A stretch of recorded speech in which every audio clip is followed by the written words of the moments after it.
Means we're going live. 11 o'clock. Hello, everyone. Welcome to the Red Couch Theology podcast, where we actually acknowledge you first thing. We do. That's the first thing we do every time. Every single time.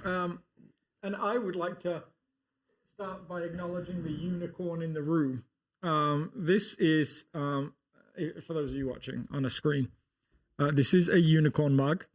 It was a gift to Aaron because on Sunday morning I declared that he was a unicorn. And this actually came from a story I've told so many times to different people, but not on stage before, and didn't think about the consequences of. Oh, man. Because I was meeting with some lead pastors and someone mentioned Aaron being a unicorn because he is a great preacher. He's a great worship leader. He's very strategic. He's very, he does so many things well. And with him kind of shifting some stuff, I said, hey, let's, because I had planned a sermon, not particularly planned introing staff members. Yeah. Just said it off the top of my head.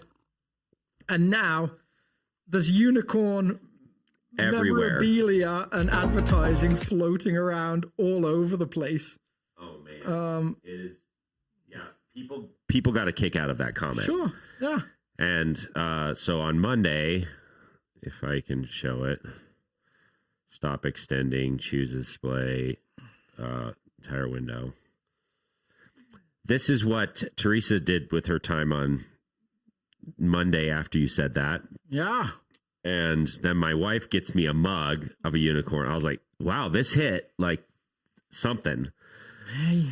I'm sort of uncomfortable. I mean, I love this mug, actually. What it's taught me is clearly I need to start saying more stupid, unplanned things in sermons. Like, it's like, apparently you can just say silly things and people are like, oh, yeah, sure, we get into that. So all of this planning stuff, nonsense. Just get up there and just start talking. Yes, and I'm still adjusting cameras. It's good enough for now. The podcast studio is messier than it's ever been. Yeah. Because I basically took all my office stuff and just threw it in here. You guys don't get to see it all. There's old chairs. There's a djembe. Is that djembe? I was wondering if we could rebrand to the Green Chair podcast. Then you'd be more comfortable. I would be so much more comfortable. I like it. We should do it. The white and we need a green refresh. chair. We could be Christmas theme. You sit on a green chair, I sit on a red couch. Yeah. We have Christmas all year round. You know the theory that like white guys constantly start podcasts? It's not actually all white guys. It's just multiple like white guys that start like 7 or 8 rebranded podcasts. Yeah, it's just the same podcast. Yeah. Same podcasters. They just rebrand because of the furniture. This chair's too uncomfortable. We should rebrand. Guys drinking tea. What if we have women on the show? We have to not be guys drinking tea. Like we just rebrand every year. No, we're actually doing pretty good. Yeah. I'm committed to this couch. I love it. As uncomfortable as it is. I love it. I'm committed. Good for you. Even if it means we hang it on the wall behind the show. Yeah. And I sit in an actual comfortable chair. Or we'll just keep it for guests. We'll just have like 2 comfortable chairs and then we'll bring a guest in and give them the uncomfortable. Yeah. If we had the Green Chair podcast, we could keep that for guests. We could. Just saying. So anyway, you know what I've heard though? What? The worst thing you can do on a podcast is like brainstorm a different podcast. You specifically heard that critique of podcasts? I think so, yeah. Where we bash our own podcast in the beginning of every episode. Yeah. All right. Well, since we have already acknowledged the elephant in the room that this is not the best podcast out there, we should dive into the content. Yeah. Which was a little heavy. Was it heavy? Like it was, I think so. Okay. I think. I never tried to be heavy. I know you never try to, but it was like if you talked about grief and went skiddly D in the middle, it also would have been very inappropriate. Yeah, so I tried to start with some humor. Which you did. Yeah, I think you succeeded at not starting heavy. Even that, because I kind of threw in this like... So for those of you that didn't listen, I started with a story about my daughter jumping off the side of our deck and getting caught on this hook that hung off the deck.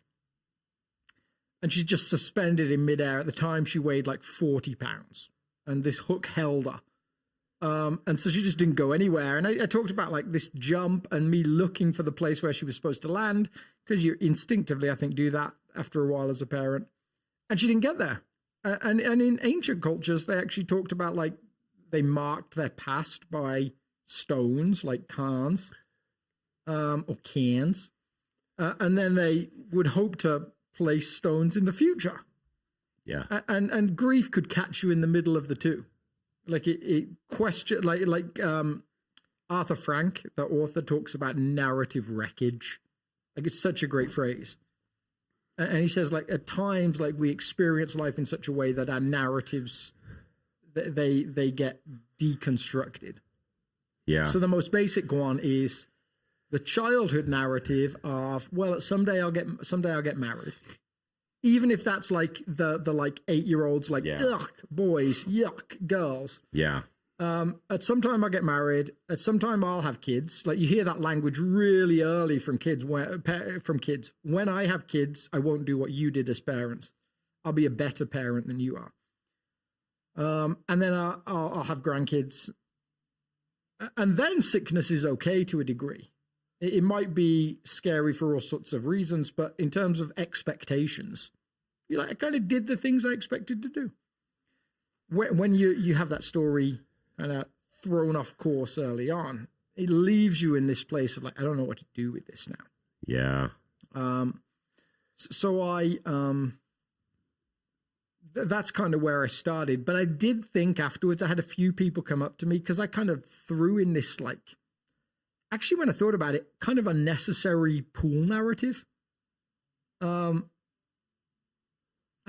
so because you hear kid and pool, actually a lot of people's minds went to like, oh, wait, what happened? She's going to drown. Yeah. And now, of course, they were like, well, she's here. Yeah. But it was, I think a few people sat in that space of like, I don't like this story. This feels like it's going in some pretty dark places. And my understanding is like a lot of the moms at South, probably a bunch of Christian moms everywhere, a lot of them follow a particular Instagram mom whose child just died in a pool. Wow.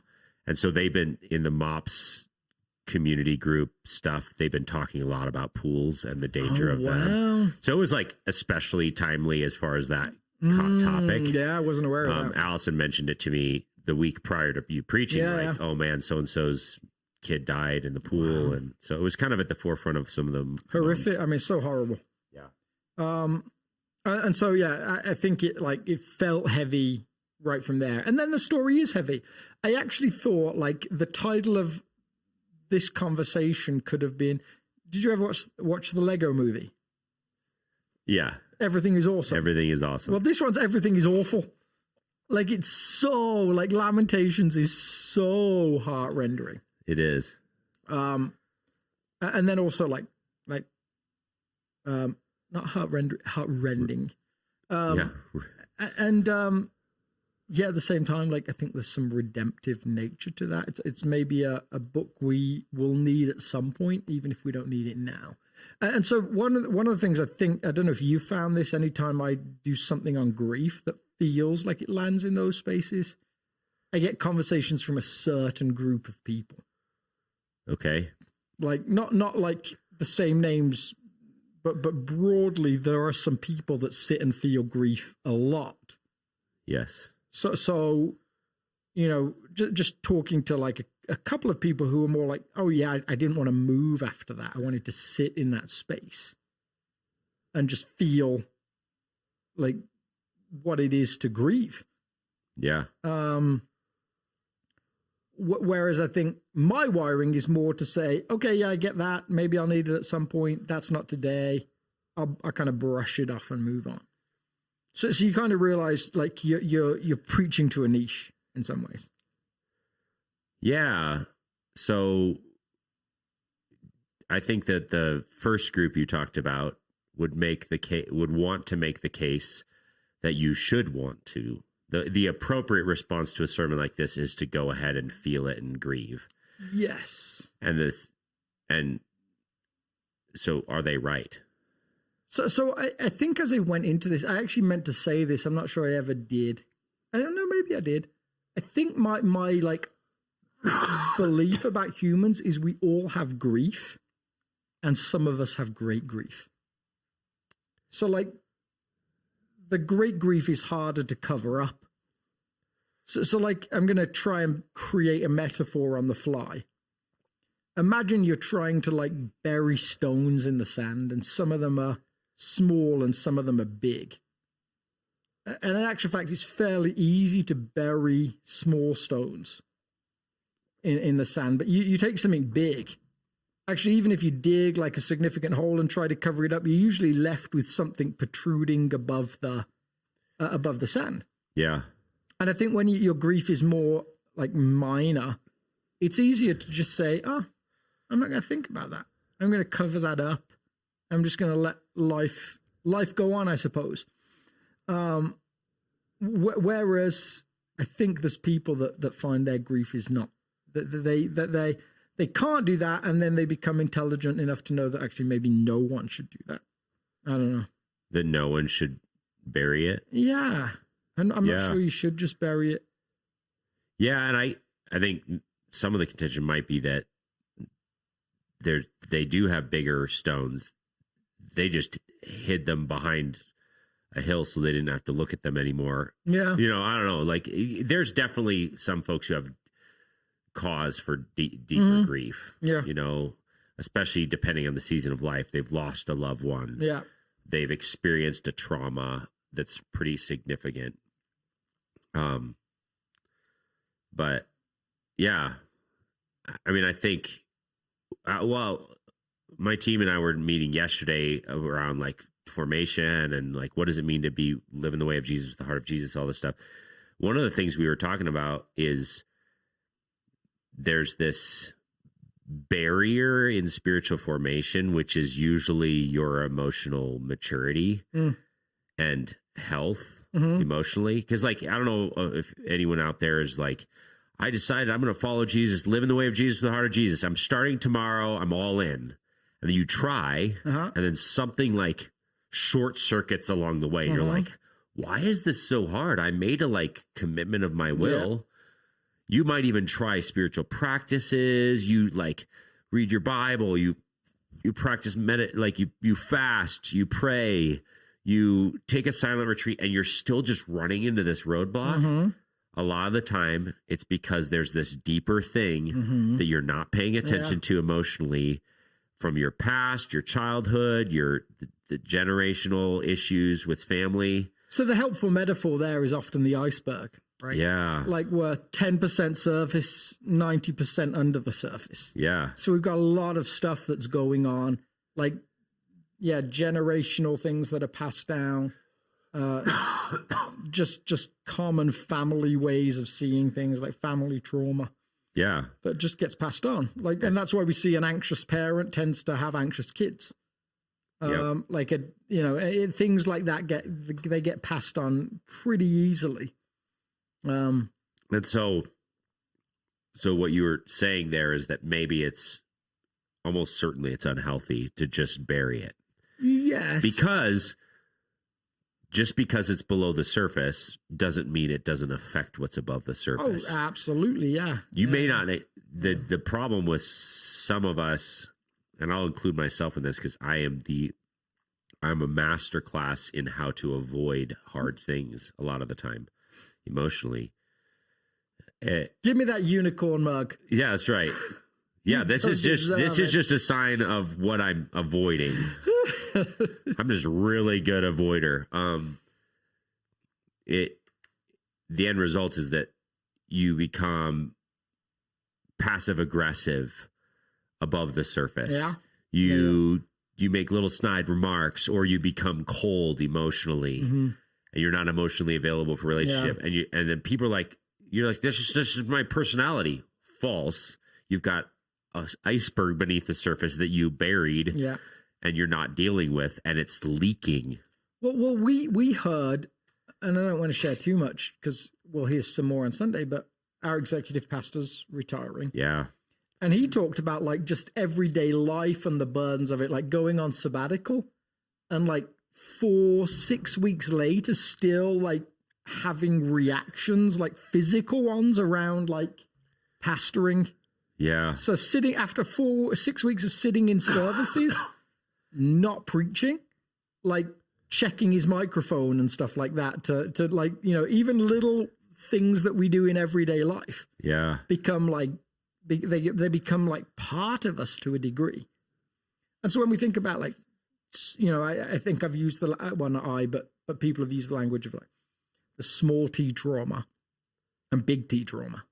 Yeah. So we all have small t trauma. We've all experienced life in ways that, you know, we got fired from a job. We got laughed at when we were kids. Someone gave us a name that stuck. Someone told us we were like, you see that regularly, grown adults who still believe they're stupid because a teacher at school said you're stupid. Yeah. Like those things, like words hit hard. They can't just be taken back. I was listening to a pastor not long ago who he did and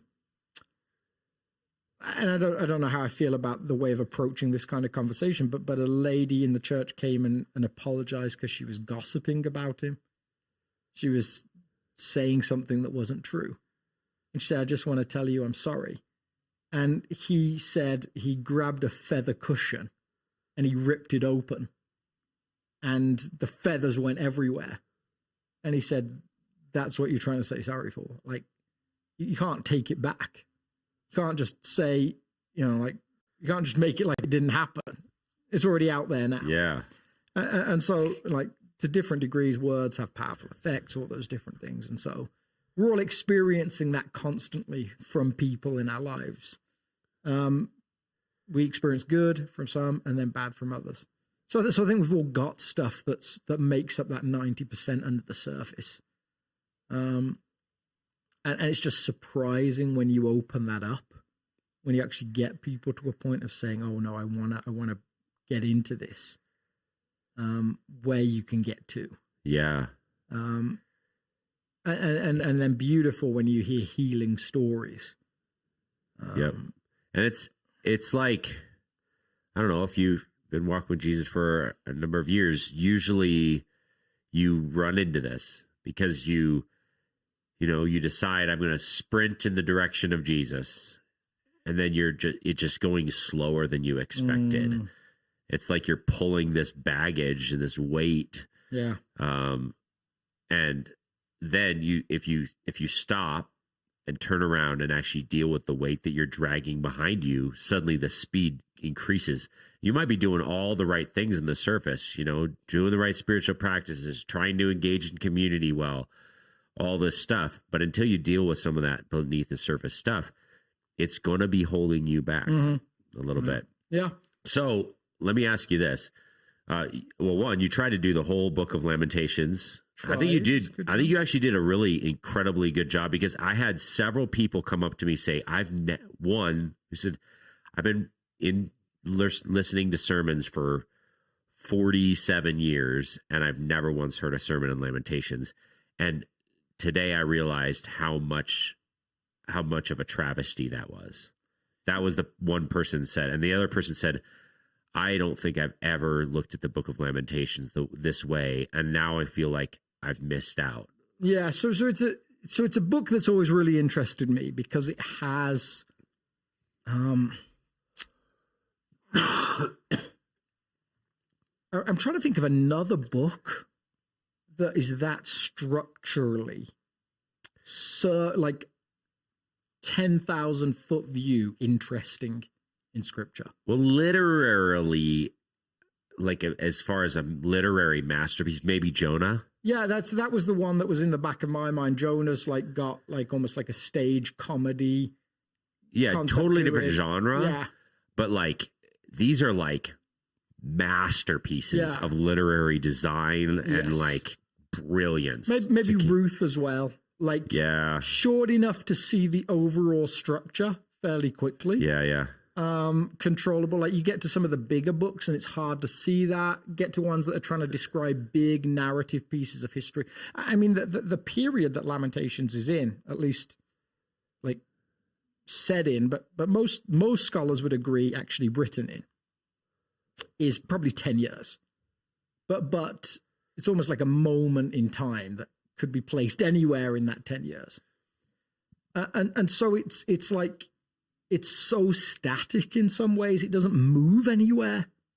There's like the biggest movement is the, you know, I mean, you can almost picture like these three characters. There's the narrator who begins, who's a little more abstract, a little bit more detached from the emotion of it until chapter 2 at least. There's Lady Zion, who's the like the personification of the city. Yeah. Who weeps and feels deeply the emotion and the cost. It's happening to her. Yeah. Right. And then there's the Geber, the strong man, who almost reads like a soldier coming in from the front lines, who's like maybe been in the battles and now is somehow back in the city and has experienced some of the horrors of it. And the biggest movements are like, you can almost picture it like it begins with Lady Zion sat on the ground and the narrator speaking over her. And the biggest movement is that the Geber, the strong man, the soldier, arrives on the scene and begins talking too. Yeah. There's no physical movement in the text other than that. Now you think about that in comparison, even compared to Ruth and Jonah, that have some similarities. Like tons of constant spatial movement. Like Lamentations is a picture of grief because it has the static nature of grief. If we say grief is like we've been here and we thought we were going there and now we're narrative wreckage, we're stuck. Lamentations, like it doesn't just say those things, it's structured in that way too. Yeah. So I think on that level it's fascinating. I didn't even get a chance to get into like the poetic, like the meter, the beat, the cadence of it in lots of ways. Like there's a in each verse there's a emphasis on specific words, like third syllable, fifth syllable, like it just, so it's so like it's the, I would say A to Z, you guys would say A to Z, alpha and omega of grief. Like when you actually like think about the work it takes to structure 22 verses alphabetically. Yeah. Like you really have to think through how you're expressing grief. Yeah. And not like water down the bottom line message. Like agenda 1, let's make it alphabetical. Agenda 2, make it make sense. Yeah. And one can't supersede the other. No, so why it's a master class in literary design. Yeah, so it really sits in those spaces of like intentional grief, but like the emotion is deep. It's like pouring out from like some deep places. Okay, so how does this relate to the things we build? So it's the loss of them. So it's like what happens when they fall down. So first I wanted to kind of start with this, because someone actually said to me, are we going to get to like how we build good things? And I'm like, well, we are. Unfortunately, like the start of scripture doesn't really have any. So if you want to follow a vague chronological plan, you've got God building good stuff and this hope of a good Adam and Eve partnership. But from there, it's pretty much a train wreck. Next, like, I mean, you might argue for the ark, but it's pretty like it's a disaster really for a lot of chapters. So you get like through Genesis, other than maybe Joseph's Egypt, which has a little bit of a like food for all. Everyone's provided for. Well, it feels to me like it's a little bit of a mixed bag. It does. Where's the good? Like in each one of them, even the worst city, even Cain City, the arts are created. So like it's a horrific city. Yeah. Because there's murder and taking advantage and all this stuff. But at the same time, within that same context, the arts are created. There's advancements that then ultimately can lead to some human thriving later. So those come with a mixed bag as well, right? Exactly. Like so it feels like every human effort is like this exertion of like, oh, they were kind of onto something and then they just screwed it up. But it's to me, the cautionary tale is and we talked about this in the daily team meetings the other day. It seems like the message that comes across is like, this is what happens when creativity outruns morality. Yes. It's what happens when gifting outruns character. Yeah. So you almost see this like... Which is why I say it's a mixed bag. Yeah. It's like creatures made in the image of God who aren't tethered, but they're still made in the image of God. So there's like this like weird morph of some diamonds in the rough where humans were like, that was not quite it. Like, we're going to bring God into the center of our city and make it its temple where it's all about him. But we still have these protective walls where we're like secretly hate all the other guys outside the wall. Even the language of like city of God quickly becomes city of David. Yes. Like it's like, and with the instruments in Genesis chapter 4, it's like they were known for this. They were known for this. Like there's these humans created to reflect God's glory, and now it's very personal. In actual fact, one of the lowest points of David's life is the Bathsheba story. Yep. But he's also the census story. Yeah. Of like, I'm going to go count everybody and just see how big this kingdom thing is. Like, and that's actually the moment that God judges the most harshly in some ways. So I think like we see that even in Jerusalem, which is supposed to be this almost like outpost of good.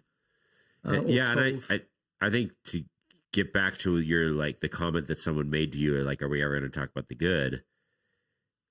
Like we'll probably the one we'll talk most about it is actually maybe the last week when we get to talk about the new kingdom. But the weird part is that the key to humans creating good stuff is that they don't ever do it alone. It's all like God driven. God redeems goodness out of our stupidity and weakness. And then what? Like, so the fascinating passage I get to look at this week is the Nehemiah story.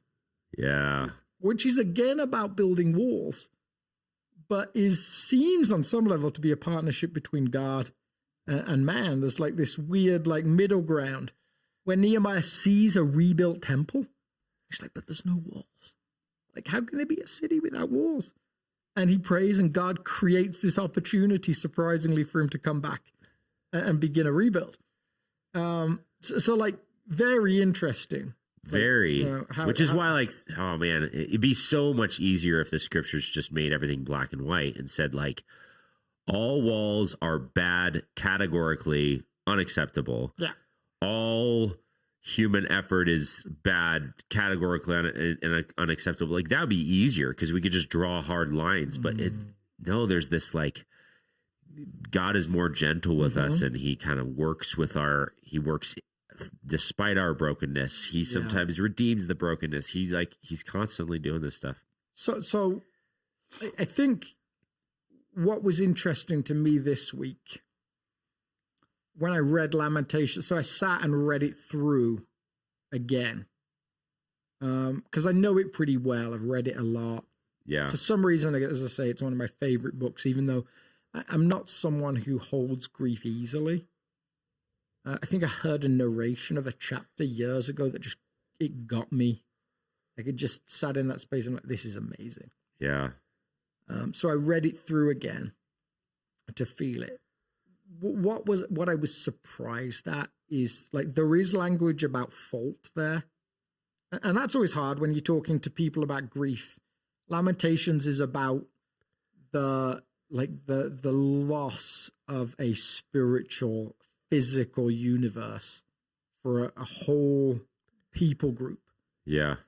And based on their story, which is that if they stay faithful to God, God will stay faithful to them.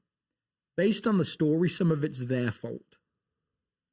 Now, fault doesn't translate easy to our suffering, and Jesus really seems to question some of that belief anyway. Yeah. You know, a couple of passages like the man born blind in John chapter 9. The rain falls on the righteous and the unrighteous. Yeah. Which I, growing up in England, always took to be like a bad thing. I always grew up with like, yeah, the rain, it falls all the time, and it falls on those of us that are good and bad. But for them, it was like, no, like the blessing of rain comes. We want the rain. Lands on those that are both good and bad. And in our own, I mean, I don't know who that influencer is, whose child died, but they didn't necessarily do anything wrong.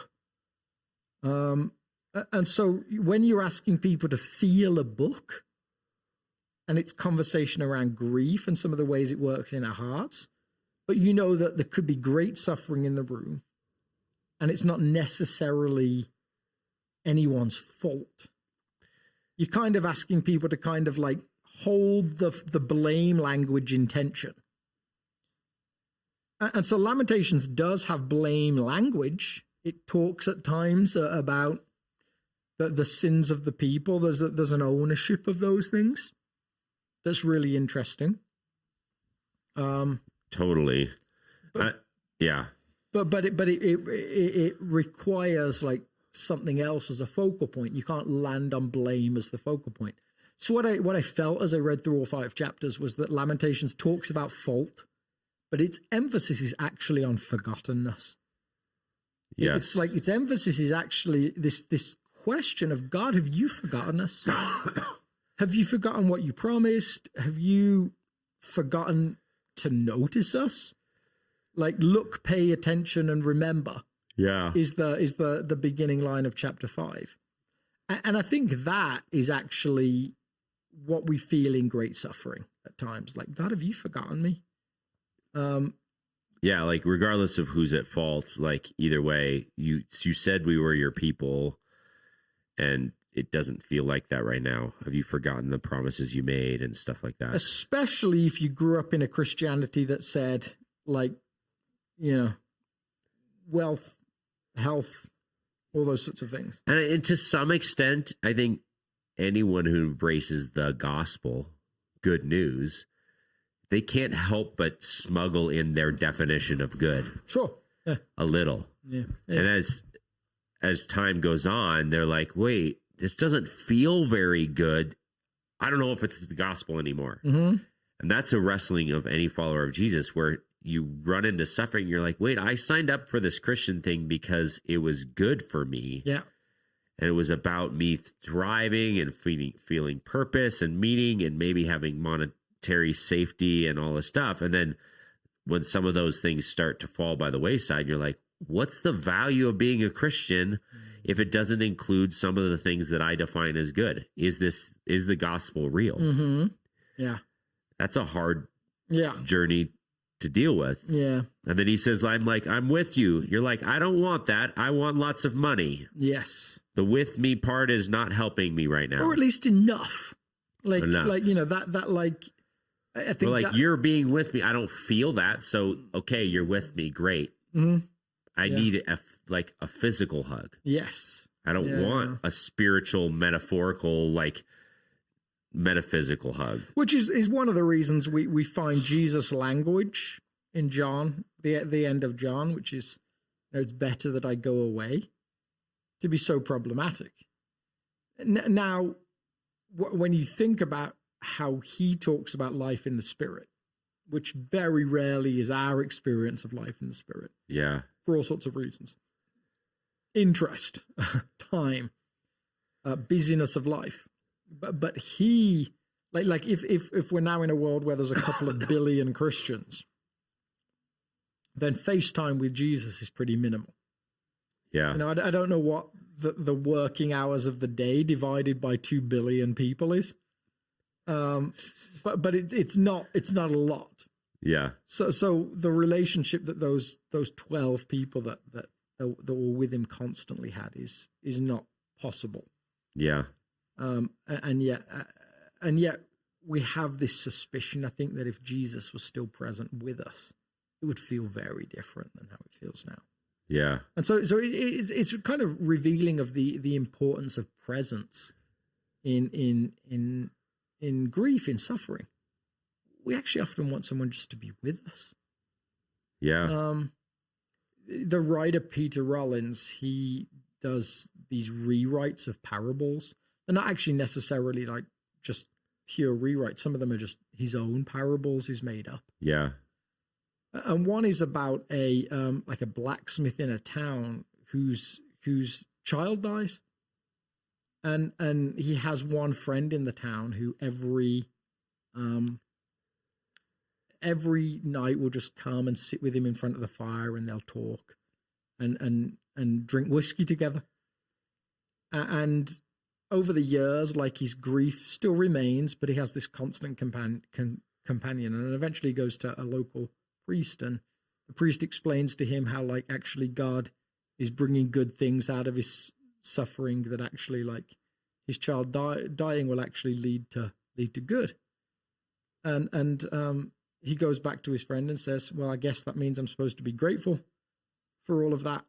And you know, his friend kind of sits with him. He says, well, if your son had to die for good, that seems like a great tragedy.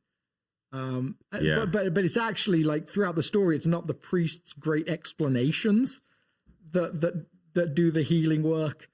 It's the guy who sits every night with no answer to the grief. Yeah. But simply participates in it with them. Yep. With him. And so I think that to me is like something about that rings true.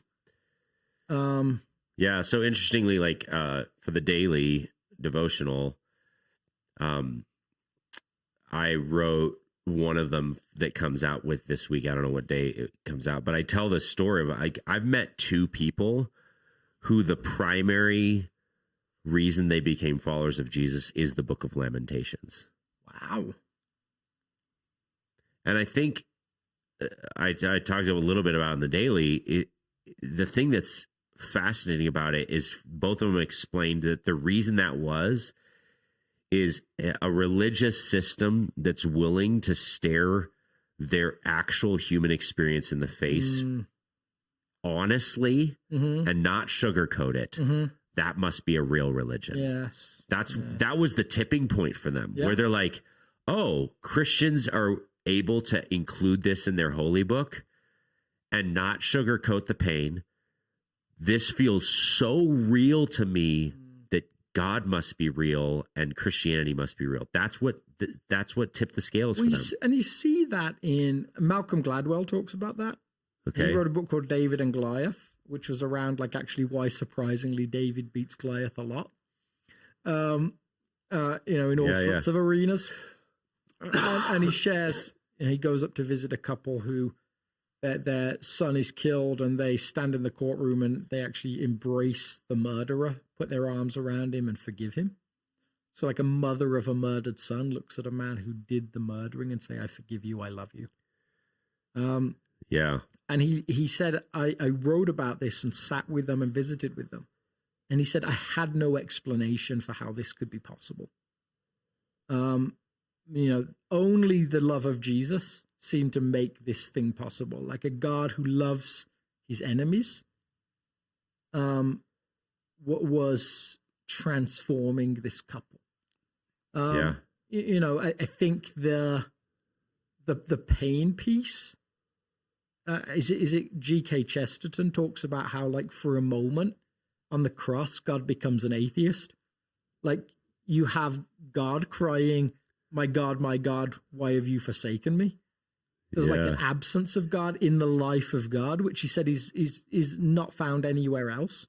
Yeah. I think the other week I used a quote from Slavoj Žižek, who's they call him the rock star of philosophers. And he has this weird affinity for Christianity that I'm like, I just, like, I would love him to experience Jesus. But he's like, this is the only religion I can see that claims that God reached out for them. They're not trying to find a way, but there's something here where they're like, no, God came down to us and God experienced the most brokenness that the world can offer. Yep. Which again, like, just fascinating how those stories resonate with people that are whose job it is to think Yeah, and what's interesting, I think, about your sermon on Sunday, about the Book of Lamentations in general, is it is strangely comforting to hear someone name grief for all that it is, in all of its badness and discomfort, and to acknowledge it and say, there it is, sort of lock eyes with grief and sorrow and sadness, and all of the dreams fell apart, and just stare at it straight. Why is that comforting for us as humans? What is it about being human that we just really need someone to name it really?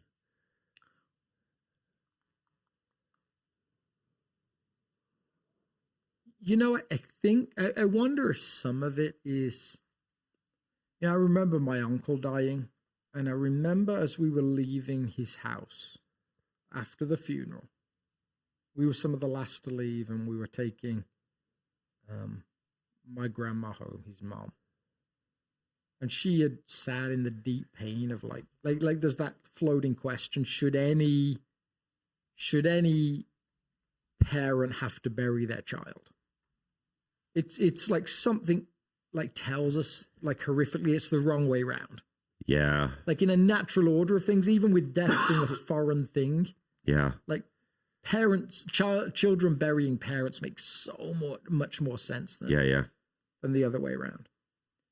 And I remember her saying to my aunt, oh, look, he's all around you. Like there's these pictures on the wall, there's these, And I remember my dad saying as we drove home, like, I wonder if that's actually comforting. Like it's almost like everything's all right, really.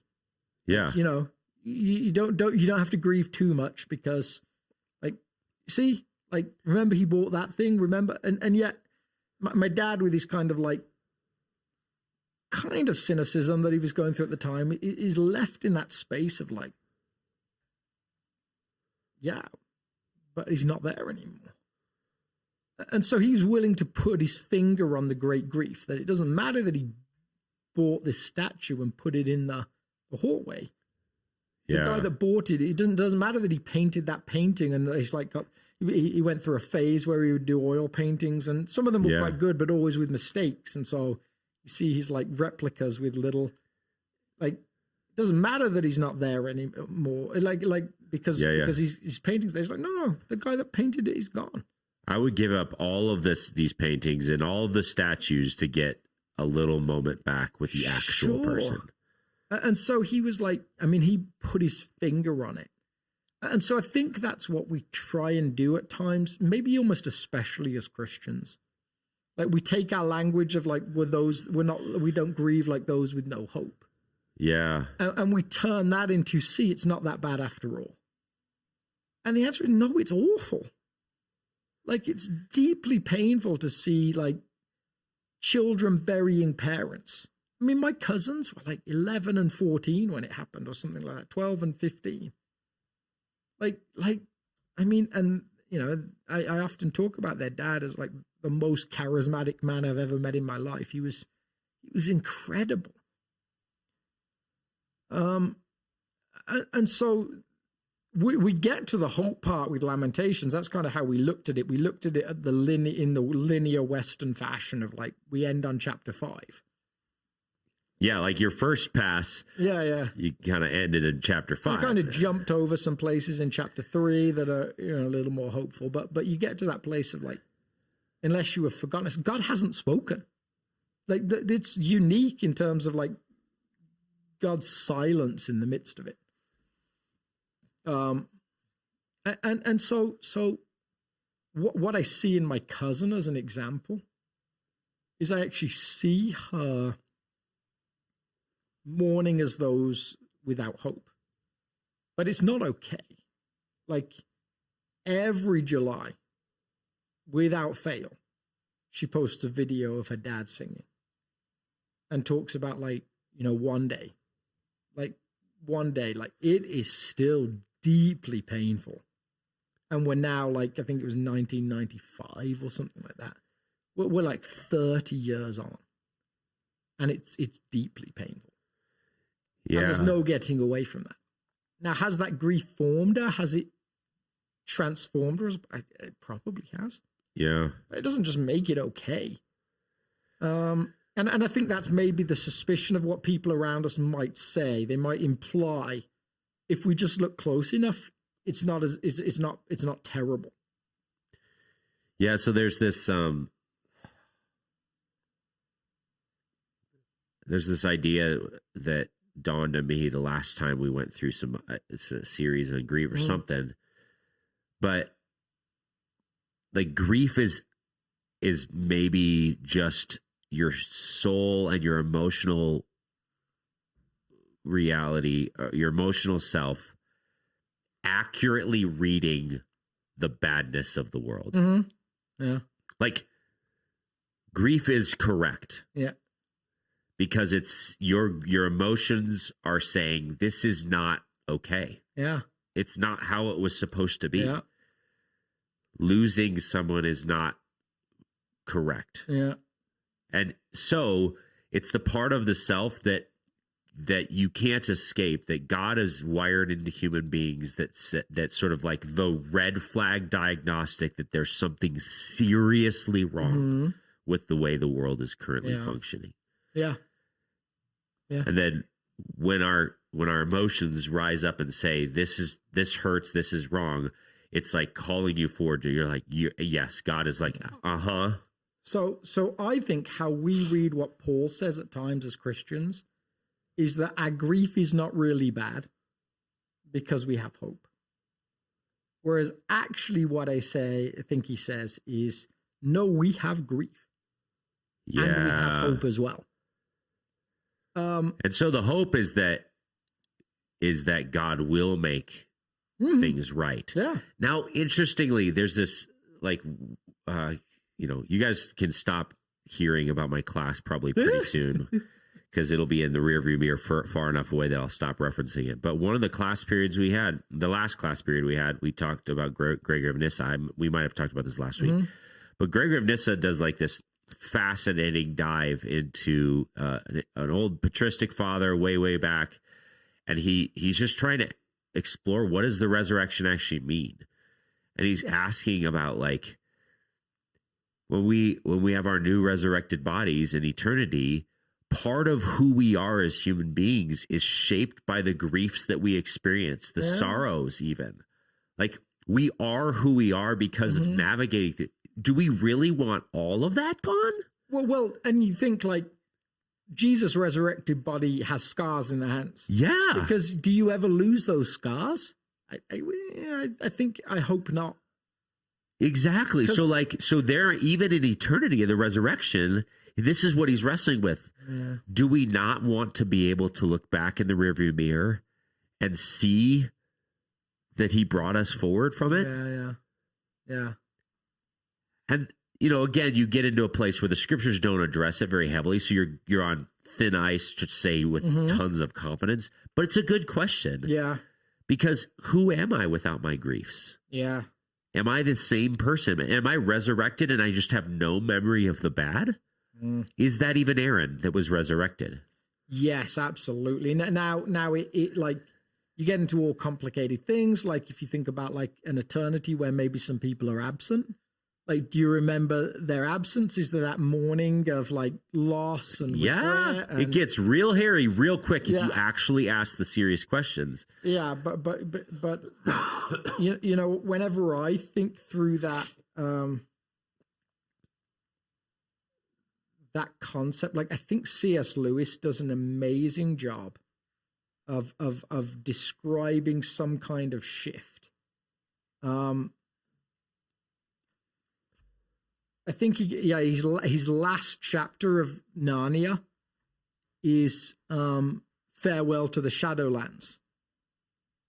And he uses this language of like further up and further in. This is how he describes this last shift. As he spoke, he no longer looked to them like a lion, but the things that began to happen after that were so great and beautiful, I cannot write them. And for us, this is the end of all the stories, and we can most truly say that they all lived happily ever after. But for them, it was only the beginning of the real story. All their life in the world and all their adventures in Narnia had only been the cover and title page. Now, at last, they were beginning chapter 1 of the great story which no one on earth has ever read, which goes on forever, in which every chapter is better than the one before. Like, he does this great job of kind of stepping back from the details into like the conceptual of, like, you know, there's a trust that there's this continuation of a story. I don't love the fact that he kind of diminishes this story to just a prologue almost. The cover, yeah. Yeah, like it feels like it's more than that.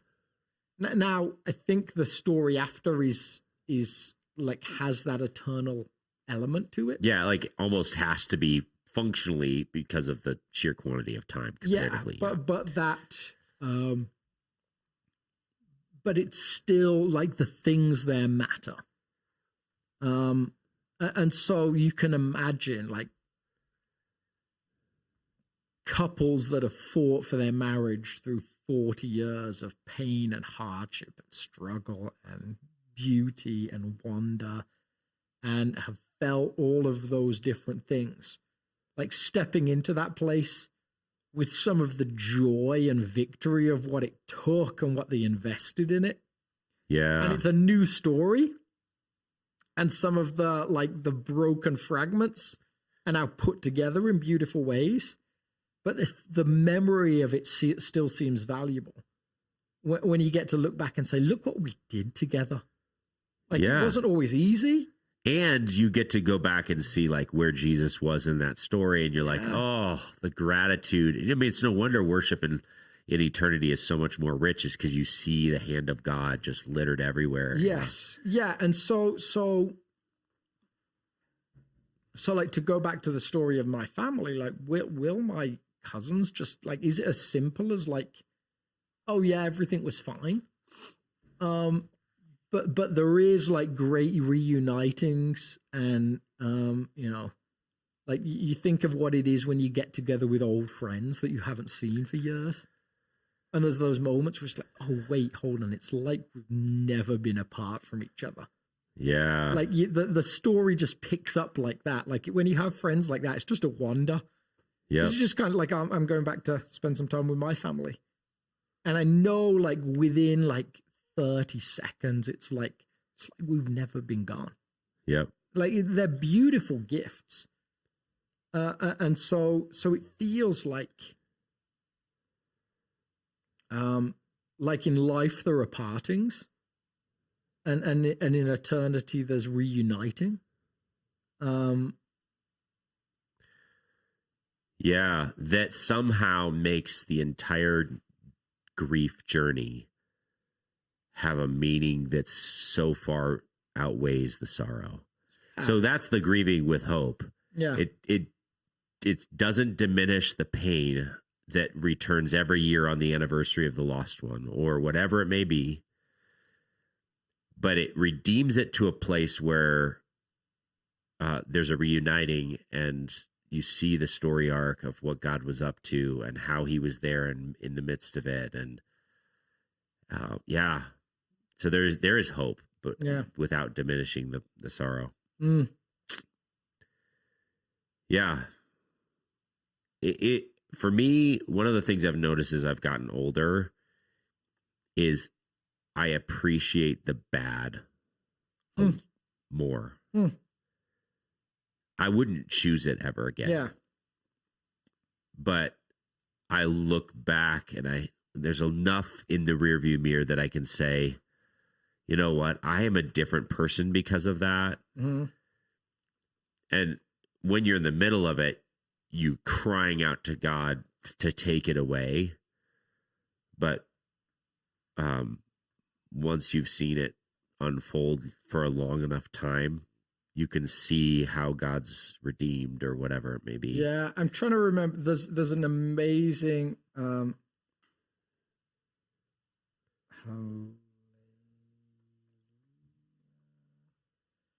there's an amazing, that's it, yeah, Fyodor Dostoevsky quote where he says, it's not as a child I believe and confess Jesus Christ. My Hosanna is born in the furnace of doubt. Like he's like, he's been through some stuff and he's sat in some lamentation places where it's like, did you just abandon us? Are we just on our own now?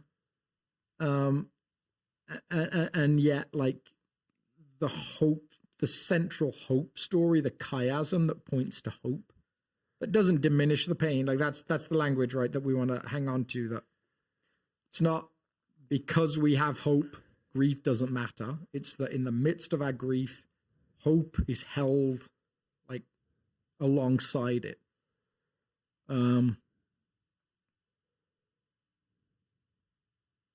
So something happens there, like that's his story. That's the lamentation story. That's what the chiasm points to, is kind of where I'm going with that. That they're still in the same spot. Lady Zion is still sat on the ground. The narrator's now kind of with her, and there's a beauty in that I didn't even get a chance to talk about. Yeah, the three voices kind of unite in at a certain grief. point, that they're like, now it's the whole city, and they're all like speaking the same words, and they're all participating in it together. Yeah, so the beauty of this narrative structure is that maybe the best place for the hope is the middle. Yeah. Not necessarily, and then the uniting at the very end. I mean, we've talked a lot about this presence concept, and even you hint at it there, where all these characters who seem like they're on a different page at the beginning, and sadly, and also deeply comfortingly by the end, they're all on the same page in the bad. Yeah. Which is like maybe some of the hope. Yeah. This idea of presence, like this painting is like, oh man, mind blowing to me. It's called the Physician, and you have this doctor here, character. It's a paint, like it's a sort of self-portrait. This is the artist who actually lost his child. Oh wow. You can see the wife here with her head on the table, and her husband's hand on her, and the child's just beyond. It's hard to look at for me. But the beauty of this painting is the physician can't do anything else. But he's there. He's no longer trying to fix. Yeah. But he is 100% present for this family and for this girl. And that's why it's called the Physician, not the great sorrow or the great grief or something like that. Now that's a physician. Yeah. Right? There's a writer that I love called Andy Root, and he talks about pastoring in this particular age. And one of the stories he tells is he was reading a book about a brain surgeon who describes his process of navigating difficult choices around brain surgery with patients at a crisis point. Yeah. And he's navigating like the potential like loss of function from surgery, the potential upsides, the potential risks. And he's kind of bringing them to a place where they see all the options on the table and all the possibilities. And he kind of helps them pastorally navigate what's your choice here. Yeah. And they come to a conclusion, and he supports them in their conclusion. And he talks to his wife about how amazed he was to watch this pastoral nature and this physician leap off the pages. And his wife is a Presbyterian pastor. And she's sat there with all of her papers for a board meeting on the table and all of her budget line items and stuff and everything she's working through. And she kind of like exasperated, looks up at him and says, well, it would be really nice to have time to do that, but I've got to do this and I've got to do this and I've got to do this and I've got to do this. And he says like he saw in this moment, this age that we've created where pastors are CEOs operating huge structures and millions of dollars. And doctors are sitting in the space of pastors. Yeah. And it just was so interesting to read his, get his take on that. That actually that withness is indispensable in the midst of suffering. Yeah. Yeah, and sometimes just the sorrows of life, it does actually happen. Yeah. The bad thing does happen. Yeah, sure. And the promise that we have, the hope is that it'll be redeemed long term. Okay, great. But the other promise is that, like a great physician, sometimes he sits by the bedside. Yeah. It's beautiful. Beautiful. And hard and heavy. So I'm tired. I'm extra weepy today. All right. I cry usually in sermons, not in podcast episodes. And on that bombshell. Thank you all for tuning in to the show today. I've got to find the stop button. Yeah. Gosh, that painting wrecks me, man.